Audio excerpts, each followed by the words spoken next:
Remembering September 11th.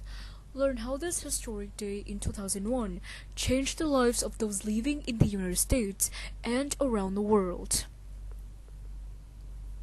On September 11, 2001, people in New York City woke up to a beautiful late summer day. It was a Tuesday, and people were preparing for another day at work and school. Thousands of people headed for the World Trade Center, a complex of 7 buildings that included a pair of skyscrapers known as the Twin Towers. Each tower had 110 stories and stood about 1,360 feet high, the tallest buildings in New York City at the time. The Twin Towers rose above the city's downtown skyline. Nobody there knew that in just a few hours, both buildings would fall. A shocking event. People who live in New York are used to seeing and hearing airplanes flying overhead, but on the morning of September 11th, people stopped on the streets and looked up. The sound of an approaching airplane was too loud, and the plane seemed to be flying too low. To the horror of people watching below, the airplane flew straight into one of the twin towers of the World Trade Center. American Airlines Flight 11 hit the North Tower at 8:46 a.m. The impact of the crash tore a hole that stretched from 93rd to the 99th floors of the building. Smoke and flames poured out from the tower.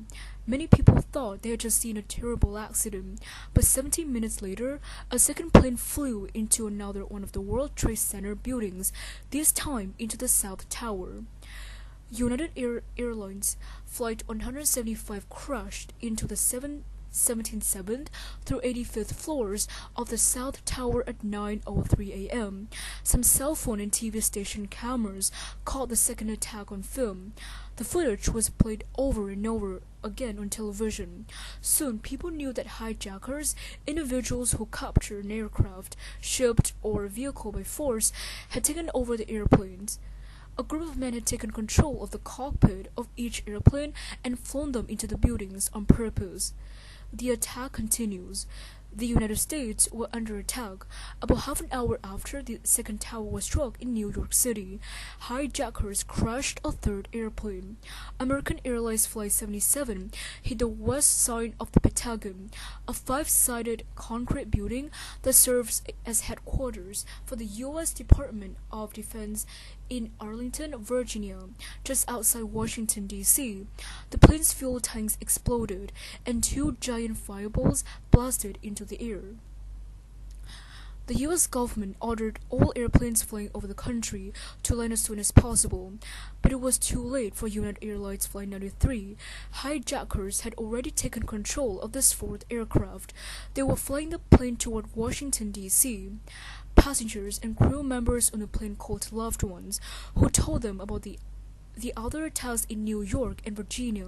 People on Flight 93 thought the craft would be used as a weapon too, so they fought the hijackers to try to get control of the airplane. In a phone call recorded as passengers and crew began to fight back, passenger Todd Beamer was heard saying, "Are you okay?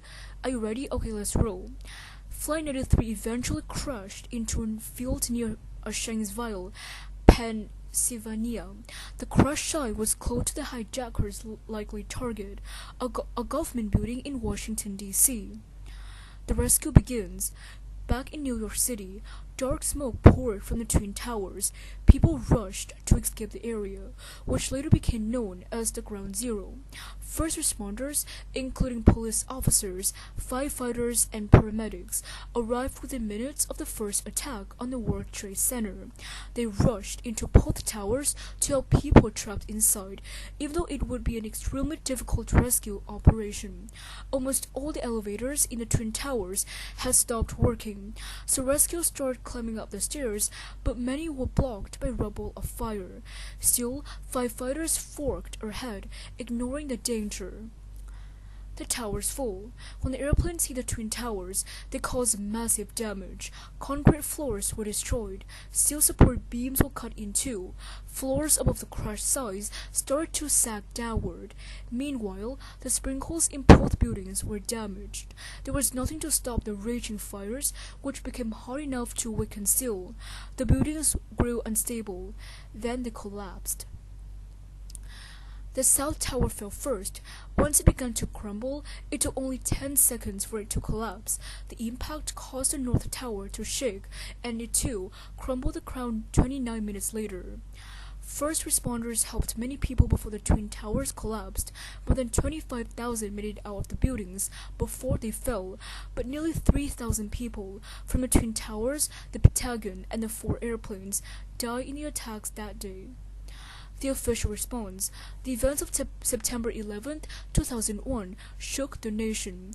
The U.S. government had to respond. President George W. Bush led the country in a day of prayer and remembrance. Then he led the nation's effort to find and punish the people who had caused the attacks. A terrorist group called in Afghanistan, a country in the Middle East, called Al-Qaeda claimed responsibility for the 11th September attacks. The leader was Osama bin Laden.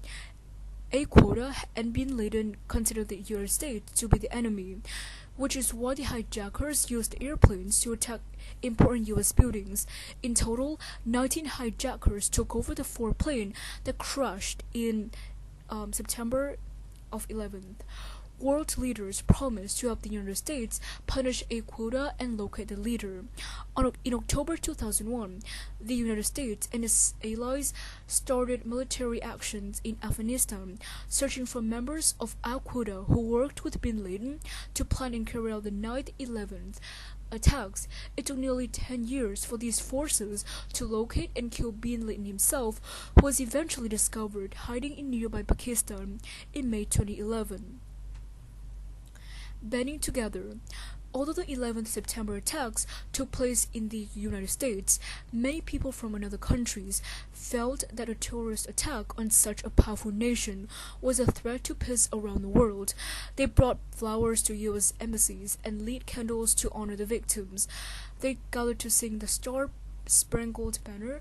One French newspaper showed its support with the front-page headline, "Noé somos tous Americans," meaning, "We are all Americans." After the attacks, many people in the United States wanted to show support for the country too. They gave flowers, candles, food, and thank you notes to the first responders. U.S. residents and organizations also donated a record-breaking $2.8 billion to help the families of victims of the attacks. By the end of 2001, more than 300 U.S. charities were raising money for the cause.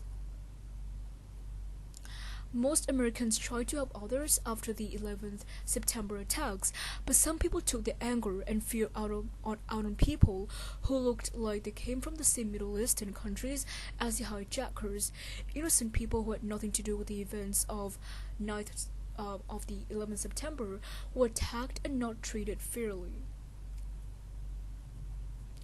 20 years later, a lot has changed since September 11, 2001. To prevent similar terrorist attacks from happening in the country, the United States government created the Department of Homeland Security in 2002. The organization is responsible for border security, immigration and customs, and disaster relief and prevention. But they also keep a close watch over suspected terrorist groups and send warnings if they think the country and its people are in danger. That way, the government can protect them. Air travel became stricter after the 11th September. Before the attacks, private security companies performed all airport screenings. After September 11th, the Transportation Security Administration was created to give the federal government direct responsibility for all airport screenings. In 2002, the TSA began using explosive detection systems nationwide to screen all bags for explosives. They also installed more advanced technologies, such as the full body scanner, to ensure travelers weren't trying to bring anything harmful on an airplane. The hijackers used weapons that carried on board to gain control on the aircraft. Other rules, like using small containers for liquids like shampoo or removing shoes during security checks, were put in place to make sure people didn't sneak dangerous things on board. The United States also entered a long war on terror abroad. In addition to sending troops to Afghanistan, Bush also sent troops to Iraq in 2003 because of rumors that the country was hiding dangerous weapons. By the time Barack Obama was elected president in 2008, some 4,500 American soldiers had died in Afghanistan and Iraq, with many thousands more wounded. Many Americans felt the loss of life wasn't worth it. Bin Laden was still missing and no weapons were ever found. But in 2011, Bin Laden was finally located and killed. His death was a blow to Al-Qaeda and gave some US citizens hope that progress was being made in the fight against terrorism.